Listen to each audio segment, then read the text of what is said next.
The morning of October 25th, 1944, started like any other Pacific sunrise, but Commander Ernest Evans of the USS Johnston had no idea his small destroyer would soon face the largest battleship ever built. The Japanese laughed at these tiny American ships with their paper-thin armor, calling them tin cans that would crumple like foil. They had 4 battleships, 8 cruisers, and 11 destroyers bearing down on the American escort carriers. The odds were impossible. The mission was suicide, and yet these destroyers did something no one expected. They charged straight at the enemy line, guns blazing, torpedoes flying, and for 3 hours they fought like cornered lions against an entire pride. What happened next defied every rule of naval warfare. But before we carry on, please hit the subscribe button to make my day and let me know where you are watching from in the comments. The Philippine Sea stretched endlessly in every direction, a vast expanse of rolling blue that seemed peaceful in the early morning light of October 25th, 1944. Aboard the USS Johnston, a Fletcher-class destroyer displacing only 2,000 tons, sailors moved through their morning routines with the practiced efficiency of men who had been at war for 3 years. The ship cut through the gentle swells at a steady 15 knots, part of Taffy 3, a small task unit protecting escort carriers off the coast of Samar Island. These carriers, nicknamed Jeep carriers or baby flat tops, were thin-skinned vessels built on merchant ship hulls, designed to provide air support for the invasion of Leyte Gulf, but never intended to face surface combat. Commander Ernest Evans stood on the bridge of the Johnston, his weathered face scanning the horizon with eyes that had seen too much death in too few years. At 37 years old, Evans carried himself with the quiet confidence of a man who had earned his command through competence rather than connections. His Cherokee and Creek heritage gave him sharp features that some sailors found intimidating, but those who served under him knew him as fair and fearless. He sipped lukewarm coffee from a metal cup, grimacing at the bitter taste but welcoming the caffeine. The ship beneath his feet had become his home, his responsibility, and his weapon. Every rivet, every plate of steel, every gun mount was intimately familiar to him. The Johnston was one of hundreds of destroyers built during the war, mass-produced vessels that the Navy called tin cans because of their minimal armor protection. The nickname was not affectionate. These ships had holes barely an inch thick in most places, nothing that could stop a shell from a cruiser, let alone a battleship. They relied on speed and maneuverability to survive, dancing through the water at 35 knots when pushed, launching torpedoes and laying smoke screens to protect larger vessels. In fleet actions, destroyers were expendable, sent forward to absorb punishment, while the big ships maneuvered for killing shots. Everyone knew the statistics. Destroyers died at a higher rate than any other ship class. Their crews knew they were riding shells that could be torn apart by a single hit. Lieutenant Robert Hagen approached Evans on the bridge, a clipboard tucked under one arm and concern written across his young face. Hagen was 24, fresh from Annapolis, and still possessed the idealism that combat had not yet fully stripped away. He had joined the Johnston 6 months earlier and quickly proved himself capable despite his youth. The men respected him because he never asked them to do anything he would not do himself, and because he listened when the older sailors offered advice born from experience. "Skipper, the radar is picking up something odd to the north," Hagen said, keeping his voice low so as not to alarm the other men on the bridge. "Multiple contacts, big ones, range about 30 miles and closing fast." Evans set down his coffee cup and moved to the radar repeater, studying the green scope with growing unease. The contacts were indeed large, too large to be friendly destroyers or even cruisers. They were moving in formation, bearing south directly toward Taffy 3. His gut tightened with a familiar sensation that always preceded combat, a mix of adrenaline and dread that sharpened his senses while making his mouth go dry. He picked up the sound-powered phone and called down to the Combat Information Center. "CIC, bridge. Confirm radar contacts bearing 020, range 30 miles. The reply came back within seconds, the voice of the radar operator tight with tension. "Bridge, CIC confirms multiple large contacts. Count at least 10 major vessels plus escorts. Speed 20 knots and increasing. Sir, those returns are too big for cruisers." Evans felt ice water flood his veins. Battleships. The Japanese had battleships operating off Samar, which meant the American intelligence estimates had been catastrophically wrong. The plan for the Leyte Gulf invasion had assumed the Japanese fleet was divided, with their battleships either trapped in port or engaged far to the north by Admiral Halsey's fast carriers. If battleships were here, off Samar, then Taffy 3's escort carriers were facing an extinction-level threat. Carriers could not outrun battleships, and their thin decks and sides would be torn apart by heavy shells. The 6 escort carriers of Taffy 3 carried aircraft that could theoretically damage battleships, but launching, arming, and coordinating strikes took time they might not have. "Sound general quarters," Evans ordered, his voice calm despite the spike of fear in his chest. "All hands to battle stations. Inform Admiral Sprague that we have major surface contacts inbound." The alarm bells clanged throughout the Johnston, a harsh metallic sound that brought every sailor from sleep or breakfast or maintenance work to a state of instant alertness. Men scrambled through the narrow passageways, climbing ladders, dogging hatches, racing to their assigned stations. The gun crews reached their mounts and began preparing for action, loading ready ammunition and traversing the barrels. The torpedo crews checked their fish, making sure the deadly weapons were ready for launch. Down in the engine room, the Black Gang nursed their boilers to maximum pressure, ready to give the skipper every ounce of speed the turbines could deliver. Within 3 minutes, the Johnston was at full battle readiness, a small ship preparing to face giants. On the escort carrier, USS Fanshawe Bay, Admiral Clifton Sprague received the contact reports from his screen destroyers with a sinking feeling of impending disaster. Sprague was a careful commander, methodical and thorough, but he had been given an impossible task. Taffy 3 consisted of 6 escort carriers, 3 destroyers, and 4 destroyer escorts, a force designed to provide air support and anti-submarine protection, not to fight surface actions. The carriers, Fanshawe Bay, St. Lo, White Plains, Kalinin Bay, Keetkoon Bay, and Gambier Bay, were slow, vulnerable, and lightly armed. Their maximum speed was 17 knots in calm seas, and they carried only a single 5-inch gun for self-defense.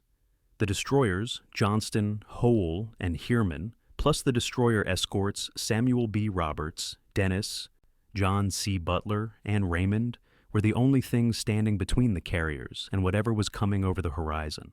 Sprague stood in the flag bridge of the Fanshawe Bay, binoculars pressed to his eyes, searching the northern horizon for visual confirmation of the radar contacts. The sun was climbing higher now, burning off the morning haze, and suddenly he saw them. Pagoda masts, the distinctive multi-tiered superstructures of Japanese capital ships, rising above the horizon like steel mountains. He counted them as they appeared, 1 battleship, 2, 3, 4 massive vessels, and behind them the sleeker profiles of heavy cruisers. His blood ran cold as he realized what he was seeing. This was not a raid or a probe. This was the center force, the main Japanese surface fleet that was supposed to be retreating after being damaged by submarine and air attacks in the Sibuyan Sea. Admiral Kurita had somehow navigated through San Bernardino Strait undetected during the night and was now bearing down on the weakest element of the American fleet. "Order all carriers to launch aircraft, anything that can fly," Sprague said, his voice steady despite the catastrophe unfolding before him. "Arm them with whatever ordnance is available, bombs, torpedoes, depth charges, anything. Order the carriers to turn south and make maximum speed. Screen units form up for torpedo attack." The orders went out by radio, and across Taffy 3 organized chaos erupted as carriers scrambled to launch every available aircraft. Pilots ran to their planes still pulling on flight gear. Plane crews worked frantically to arm aircraft with whatever weapons were at hand. Many planes had been loaded for ground support missions with small bombs and machine gun ammunition, useless against armored warships, but they launched anyway. Every plane in the air was one more distraction for the Japanese gunners, one more target they had to track instead of focusing on the carriers. The torpedo bombers and dive bombers that carried proper anti-ship ordnance would take time to form up and coordinate attacks, but the fighters and ground attack planes could harass the enemy immediately. Aboard the Johnston, Evans received Sprague's order to form up for torpedo attack and felt a grim satisfaction settle over him. This was what destroyers were built for, the desperate attack against superior forces. the sacrifice play that might buy time for more valuable ships to escape.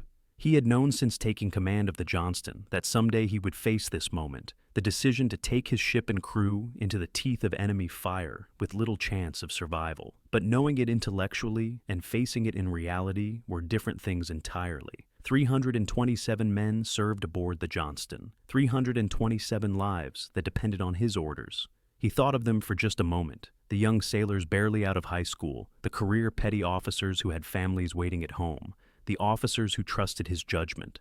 Then he pushed the thoughts aside because dwelling on them would paralyze him, and hesitation would kill them all just as surely as Japanese shells. "All ahead, flank speed," Evans ordered. "Come to course 020. We are going to attack." The Johnston's engines roared to full power, the turbines spinning up to maximum revolutions, driving the twin screws through the water at 35 knots. The destroyer surged forward, her bow rising slightly as she accelerated, throwing spray high into the air. Behind her, the Hoel and Heermann also increased speed, forming a loose line as they raced toward the Japanese fleet.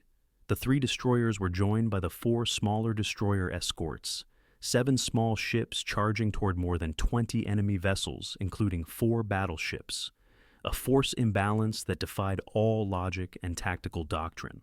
As the range closed, the Japanese fleet resolved into terrifying detail through the Johnston's optics.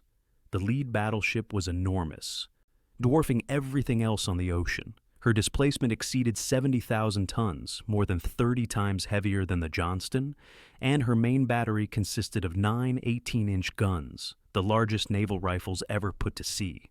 This was the Yamato, pride of the Imperial Japanese Navy, a vessel so powerful she could sink anything afloat with a single broadside.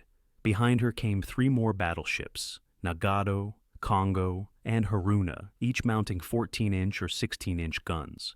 The heavy cruisers, Haguro, Chokai, Kumano, Suzuya, Chikuma, and Ton, followed in 2 columns, their 8-inch batteries more than capable of destroying destroyers.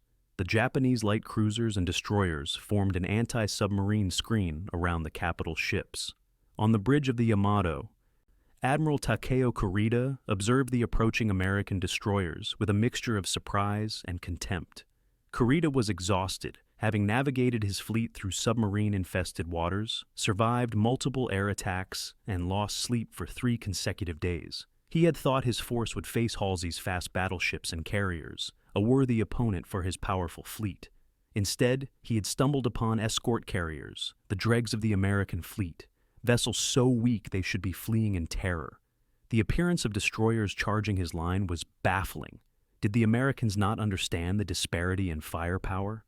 Or were they simply desperate? "Those are destroyers," Captain Nomura said from beside Kurita, his voice tinged with disbelief. "They are attacking us." "Tin cans," Kurita replied dismissively. "Crush them and continue toward the carriers."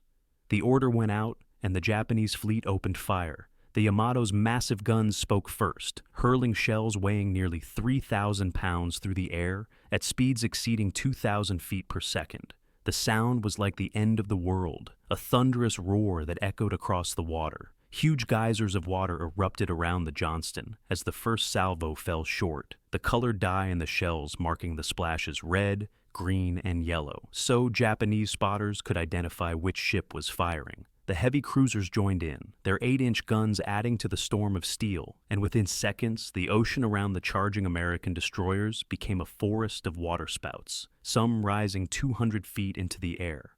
Evans stood on the open bridge wing, refusing to take cover as shells screamed overhead and splashes drenched the ship with seawater. He needed to see, needed to judge the fall of shot and maneuver accordingly. The Johnston twisted and turned, her rudder hard over, engines straining, presenting the smallest possible target to the Japanese gunners. A heavy shell from the Kongo plunged into the water barely 50 yards off the port bow, the splash so close it rained fragments of steel onto the deck. Another shell passed directly over the bridge with a sound like a freight train, so close Evans felt the shock wave and smelled the acrid propellant. The fact that none of the initial salvos hit was due more to luck than skill, but Evans would take any advantage he could get. "Range to Yamato," Evans shouted over the din. 18,000 yards and closing, Hagen replied, gripping the chart table as the ship heaved through a violent turn. Too far for the Johnston's 5-inch guns to be effective, but close enough to launch torpedoes. The Mark 15 torpedoes the Johnston carried had a maximum range of 15,000 yards, though their effectiveness decreased dramatically beyond 10,000 yards due to speed and running depth variance. Evans needed to get closer, needed to put his fish so close to the enemy that they could not miss. But every yard they advanced brought them deeper into the killing zone, closer to the moment when Japanese gunners would find their range and start scoring hits. "Prepare to launch torpedoes," Evans ordered. "Target the lead battleship. Set depth 20 feet, speed high." The torpedo crews worked quickly, setting the running depth and speed on each of the 10 Mark 15 torpedoes in the Johnston's 2 quintuple tube mounts. The fish were 21 inches in diameter, 24 feet long, and weighed over 3,000 pounds. Each carried over 800 pounds of Torpex-high explosive, enough to blow a hole the size of a house in a ship's hull if it hit a vital area. The challenge was getting them to hit. Torpedoes were not guided weapons. Once launched, they ran straight until they hit something or ran out of fuel. Hitting a moving target required complex calculations of target speed, bearing, range, and the torpedo's own running speed. Get any variable wrong, and the torpedo would pass harmlessly ahead or astern of the target. The range counter clicked down as the Johnston closed on the Japanese fleet. 15,000 yards. 14,000. 13,000. The volume of fire from the enemy increased, more ships joining the bombardment, and the ocean around the destroyer became a seething cauldron of near misses. A shell from the heavy cruiser, Haguro, struck the water so close to the starboard side that the underwater explosion lifted the entire ship, buckling deck plates and shattering light fixtures. Men were thrown from their feet, and damage reports started flooding into damage control. Flooding in a storeroom, fire in the laundry, casualties in the aft berthing compartment. But the Johnston kept coming, her speed undiminished, her course steady. At 11,000 yards, Evans gave the order, "Launch torpedoes!" The tubes swiveled to their firing bearing, and compressed air charges blasted all 10 torpedoes into the water in rapid succession. The big weapons splashed into the sea, their engines igniting, driving them toward the Japanese fleet in a spread pattern designed to bracket the Yamato, regardless of evasive maneuvers. The tracks of the torpedoes were visible on the surface, white wakes streaming behind them at 46 knots, and the Japanese lookouts spotted them immediately. On the Yamato, alarm bells rang as the torpedo tracks were reported to the bridge. Kurita ordered an emergency turn to port, and the massive battleship heeled over as her rudder went hard left. The other battleships and cruisers scattered, breaking formation to avoid the incoming torpedoes, their carefully coordinated bombardment disrupted by the need for evasive action. For crucial minutes, the Japanese fleet was in chaos, each ship maneuvering independently, their fire slackening as gun directors lost their solutions and had to reacquire targets. Evans watched his torpedoes run toward the enemy and silently counted the seconds until impact. The running time for 11,000 yards at 46 knots was roughly 4 minutes, an eternity when enemy shells were still falling around his ship.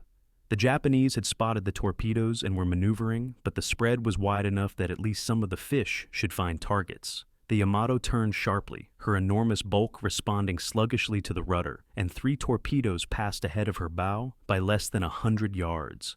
2 more ran astern, but the remaining 5 torpedoes continued on, tracking toward the battleships Nagato and Kongo, and Evans held his breath. A tower of water and smoke erupted from the Kongo's starboard side as 2 torpedoes struck home almost simultaneously, the explosions lifting the 14-inch gun turrets visibly before a wall of spray obscured the battleship from view. When the water settled, the Kongo was listing noticeably to starboard, black smoke pouring from her superstructure, her speed dropping. The hit was not fatal. The battleship's heavy armor and internal compartmentalization would keep her afloat, but she was damaged badly enough to fall out of formation and eventually turn back toward Brunei Bay. 1 battleship out of action. 3 remained. The Nagato avoided the torpedoes aimed at her by mere yards, her captain's skill and the battleship's speed saving her from damage, but the disruption bought precious time for Taffy 3. The escort carriers were racing south at their maximum 17 knots, still desperately slow compared to the Japanese fleet's 25-knot capability. But every minute the destroyers kept the enemy engaged was another nautical mile between the carriers and their pursuers. Aircraft were launching continuously now, some armed with torpedoes and bombs, others carrying nothing but machine gun ammunition and the courage to make dummy runs to distract Japanese gunners. But the destroyer's torpedo attack, successful as it was, came at a terrible cost. The Japanese fleet recovered from its initial surprise and focused its fury on the small ships that had dared to attack them. The heavy cruiser Kumano, a modern vessel mounting 10 8-inch guns, found the range to the Johnston and opened up with a full broadside. The first salvo straddled the destroyer, shells falling on both sides, walking the aim onto target. The second salvo hit. 3 8-inch armor-piercing shells struck the Johnston almost simultaneously, and the thin-skinned destroyer had no chance of stopping them. The first shell punched through the forward deckhouse, passed through 2 compartments, and exploded against the forward fire room bulkhead, rupturing steam lines and killing 6 men instantly with superheated vapor. The second shell hit aft, tearing through the engine room and detonating among the turbines, wrecking the reduction gears and spraying shrapnel through the engineering spaces. The third shell struck the bridge structure just below where Evans stood, penetrating 2 decks before exploding in the Combat Information Center, killing everyone inside and severing electrical cables that fed the fire control systems. The Johnston staggered as if mortally wounded. Steam vented from ruptured pipes. Flames erupted from the forward fire room, and the ship's speed began to drop as one engine went offline. Evans was thrown against the bridge railing. A shard of steel from the bridge hit slicing across his scalp and filling his eyes with blood. Pain lanced through his skull, but he forced himself upright, wiping blood from his face, assessing the damage. Reports flooded in from all sections. Fires burning in 3 compartments, heavy casualties in the engine room and CIC, forward fire room flooding. Port engine destroyed. Electrical power out to the aft gun mounts. Damage control parties to the fire room and engine room, Evans ordered, his voice hoarse from smoke inhalation. Get me a speed report. The reply came back within seconds. Best speed 20 knots on the starboard engine, skipper. Port shaft is jammed. 20 knots instead of 35. The Johnston could no longer outrun the Japanese cruisers, could not maneuver as quickly to avoid incoming fire. Evans knew with cold certainty that his ship was doomed, but she was still afloat, her guns still functioned, and while she drew Japanese fire, the carriers had time to escape. He thought of those 327 men under his command, and he made the hardest decision of his life. All guns commence firing, he said quietly. We are not done yet. The Johnston's 5 5-inch guns swung toward the nearest Japanese cruiser and opened fire, hurling shells across the water at the rate of 15 rounds per minute. The range was too great for the shells to penetrate the cruiser's armor, but they could damage superstructures, wreck fire control systems, and kill exposed crew members. The Johnston's tracers arced through the air, some shells splashing short, others striking home with bright flashes against the cruiser's hull. The Japanese responded with overwhelming firepower, and more hits struck the struggling destroyer. A shell from the Haguro tore through the aft superstructure, detonating in the crew's mess and killing a dozen men who had been passing ammunition. Another hit from the Tone destroyed the aft torpedo mount, the explosion cooking off the remaining torpedoes and blowing a section of the deck into twisted scrap metal. Fire spread through the aft part of the ship, driven by wind and fueled by ruptured oil lines. The Johnston was dying by degrees, each hit taking away some capability, killing more men, bringing the ship closer to that final moment when she would slip beneath the waves. But she was not alone. The destroyers Hoel and Herman had also made torpedo attacks, and both had been savaged by Japanese fire. The Hoel had taken more than 40 hits, her bridge destroyed, half her crew dead or wounded, fires raging unchecked through multiple compartments. The Herman had been hit repeatedly, but remained more intact, her captain skillfully using smoke screens to mask the ship's movements. The destroyer escorts, smaller and slower than the fleet destroyers, charged into the maelstrom with reckless courage. The Samuel B. Roberts, armed with only 2 5-inch guns and 3 torpedoes, attacked the heavy cruiser Chokai at close range, scoring torpedo hits that would eventually sink the cruiser. The Dennis, John C. Butler, and Raymond laid smoke and fired their small guns at Japanese battleships, a gesture as futile as it was heroic. For 3 hours, the unequal battle raged across the Philippine Sea. The small American ships darted in and out of smoke screens, firing whenever they had a shot, launching torpedoes at every opportunity, dying one by one, but never giving up. The aircraft from the escort carriers added to the chaos, making repeated attacks on the Japanese ships despite murderous anti-aircraft fire. Some pilots, out of ammunition, made dry runs over enemy ships to distract the gunners. One pilot, Lieutenant Paul Garrison from the USS St. Lo, crashed his damaged plane into the cruiser Suzuya's bridge in a deliberate kamikaze attack months before such tactics became common, killing the cruiser's captain and senior officers. The Japanese fleet, despite its overwhelming superiority, became increasingly disorganized. Admiral Kurita, exhausted and shaken by the ferocity of the American defense, began to believe he faced not escort carriers, but Halsey's fast carriers, protected by fleet destroyers and cruisers. The constant air attacks, the torpedo spreads forcing evasive maneuvers, the smoke screens obscuring visibility, all combined to convince him he was sailing into a trap. Radio reports of additional American forces approaching, some accurate and some phantom contacts born of stressed radar operators, further eroded his confidence. At the moment when the American defense was about to collapse, when the last destroyers were sinking and the carriers were within range of Japanese guns, Kurita made a fateful decision. He ordered his fleet to break off the attack and turn north. Aboard the sinking Johnston, Evans watched the Japanese ships turn away through binoculars, unable to believe what he was seeing. They were retreating. The massive battleships and cruisers that had pounded his ship to scrap were withdrawing, leaving the field to the Americans. The carriers would survive. Taffy 3 had held the line long enough for Admiral Oldendorf's battleships to steam north from Surigao Strait, and the Japanese would achieve nothing for all their effort. Evans felt a surge of pride mixed with overwhelming sadness. They had won, but the cost was horrific. The Johnston was settling by the stern, her forward compartment still above water, but the entire aft section submerged. Fires burned unchecked because the pumps no longer functioned and the fire mains had lost pressure. Dead and wounded men lay throughout the ship, some trapped below decks in flooded compartments, others torn apart by shell fragments. The survivors gathered on the forward deck, helping the wounded, preparing to abandon ship. Evans moved among them, his face a mask of blood from the head wound, his uniform torn and burned, but his voice still steady as he gave orders. "Prepare to abandon ship. Get the wounded over the side first. Everyone into life jackets. Stay together in the water." Lieutenant Hagen appeared beside him, his left arm hanging useless from a shrapnel wound, but his right hand still clutching a signal lamp. "Skipper, the Heermann is signaling. She is asking if we need assistance." Evans looked at the other destroyer, herself badly damaged but still afloat, and shook his head. "Tell her negative. Tell her to protect the carriers. We will manage." The signal went out, and the Heermann turned away, trailing smoke but still capable of fighting.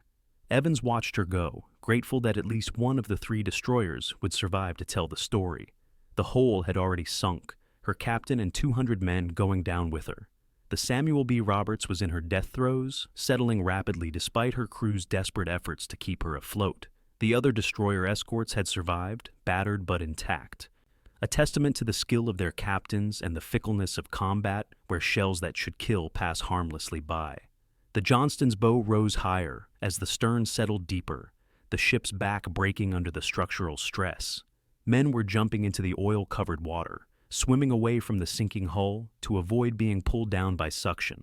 Evans made sure every living man was off the ship before he allowed himself to step over the railing and into the sea. The water was warm, almost pleasant, but the oil coating everything made breathing difficult, and the taste was vile. He inflated his life jacket and kicked away from the ship, watching as the Johnston's bow pointed at the sky, the forward gun mount silhouetted against the clouds. And then with a rush of displaced water and escaping air, she slid beneath the surface and was gone. Silence fell over the survivors, floating in the oil slick, broken only by the sounds of men calling to each other and the distant rumble of aircraft engines. They gathered together, clinging to debris, helping the wounded stay afloat, watching the horizon for rescue ships. Evans floated among them, his strength fading from blood loss and exhaustion, but he forced himself to stay conscious. 227 men survived out of the Johnston's original complement of 327. 100 men dead or missing, including many trapped below decks when the ship sank. The cost had been terrible, but they had achieved their mission. The carriers were safe. Rescue came hours later as darkness fell. Destroyer escorts and later destroyers from Taffy, 2 picking up survivors from the water. Evans was pulled aboard the USS Dennis, more dead than alive, his scalp wound requiring 47 stitches, his body covered in burns and cuts. He refused medical attention until all his men had been accounted for, sitting on the deck while corpsmen worked on more seriously wounded sailors, his eyes searching the faces of survivors for men he knew. So many were missing: his executive officer, dead on the bridge, his chief engineer, lost in the engine room, young sailors barely out of boot camp, men with wives and children, career petty officers, all gone beneath the waves. The battle off Samar ended with an American victory snatched from the jaws of annihilation. Taffy 3 lost 2 escort carriers, the Gambier Bay to surface gunfire, and the St. Lo to the first organized kamikaze attack of the war, plus the destroyers Johnston, Hoel, and Samuel B. Roberts. Over 1,000 American sailors died, but the Japanese lost 3 heavy cruisers sunk, and multiple capital ships damaged, and more importantly, they lost their nerve. Admiral Kurita's decision to withdraw at the moment of victory ensured the Leyte Gulf landings would proceed unopposed, and the recapture of the Philippines became inevitable from that moment. In the days following the battle, as survivors were transferred to hospital ships and rear area bases, the story of the destroyer's charge spread through the fleet. What had seemed like a suicidal gesture, small ships attacking vastly superior forces, had achieved strategic success through sheer audacity and the willingness of men to sacrifice themselves for their comrades. The Japanese, who had mocked these tin cans with their paper-thin armor and pop gun weapons, had been stopped cold by them. The destroyers had done what no one thought possible, holding the line long enough for help to arrive and the carriers to escape. Commander Ernest Evans spent 2 months recovering from his wounds before returning to duty. He never spoke much about the battle, deflecting questions by praising his crew and the other ships of Taffy 3. But he dreamed about it every night for the rest of his life. Dreams where he stood on the Johnston's bridge watching shells fall like rain, where he heard the screams of wounded men, where he felt the ship shudder beneath his feet as she died. The Navy awarded him the Medal of Honor, the first Native American naval officer to receive the nation's highest decoration. But Evans always said the real heroes were the men who had not come back, the sailors who had died at their stations doing their duty. The Hoel's captain, Commander Leon Kintberger, survived the sinking of his ship and also received the Navy Cross for extraordinary heroism. He testified later that his crew never wavered despite impossible odds, that men kept fighting even as their ship disintegrated around them, that the spirit aboard the Hoel in her final minutes was not of despair, but of grim determination to hurt the enemy before going down. The Heerman's captain, Commander Amos Hathaway, brought his ship through the battle battered but intact, through brilliant ship handling and an uncanny ability to anticipate where Japanese shells would fall. The destroyer escorts captains, commanding smaller ships with fewer weapons, showed equal courage in pressing home attacks against battleships and cruisers that could obliterate them with a single salvo. In the decades following the war, military historians studied the battle off Samar as a textbook example of how inferior forces could defeat superior ones through aggressive tactics and leadership. The destroyer's charge became legendary, taught at naval academies as an example of the offensive spirit and the importance of seizing initiative. But for the men who fought there, who watched their ships sink and their friends die, the battle was not about tactics or strategy.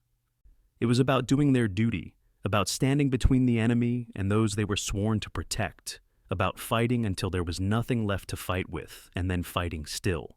The wrecks of the Johnston, Hoel, and Samuel B. Roberts remained undiscovered on the ocean floor for 75 years, lying in darkness at depths exceeding 20,000 feet, until deep-sea exploration teams located them in the 21st century.